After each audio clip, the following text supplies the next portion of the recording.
నేను రోజు పంపా సరోవరం నుంచి తెచ్చాను పళ్ళు, తెచ్చి అక్కడ పెట్టాను. రామా మీరు స్వీకరించండి, అక్కడ పెట్టింది. అంతేకాని కొరికి చూసింది, కొరికి చూసి పెట్టింది, ఇలాంటి పిచ్చి పిచ్చివన్నీ లేవు. ఆవిడ శుశ్రూష చేసింది గురువులకి, మతంగ మహర్షి.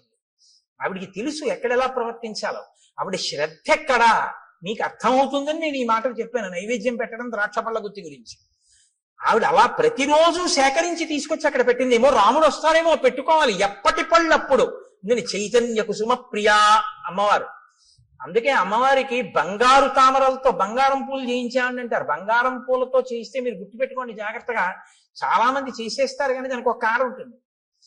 రెండో రోజు ఎవరో ఏం చేస్తాడు, ఇలా తీస్తాడు ఆ పూలు. అది గీసుకుని అమ్మవారి పాదానికి ఎర్రగా ఉన్న నా తల్లి పాదం మీద గీత పడి చిన్ని నెత్తుటి చుక్క పైకి చిందిందనుకోండి, మీరు 1,000,000 జన్మలెత్తినా మీ పాపం పోదు. ఎవడు చేయమన్నాడు ఆ పూలు? ఓ గడ్డి పువ్వు తెచ్చి అక్కడ చాలు. అందుకే ఆవిడ చెప్పింది చైతన్య కుసుమ ప్రియా, నేను చైతన్యం ఉన్న పువ్వుల్ని ఇష్టపడతాను అని చెప్పింది ఆవిడ. ఈ బంగారం పూలు వెండి పూలు తెచ్చేమని ఆవిడ చెప్పలేదు. ఎవడో వెర్రెక్కిన వాడు మొదలెట్టాడు ఇవన్నీ. కాబట్టి అలాంటి పిచ్చి పనులు అనవసరం.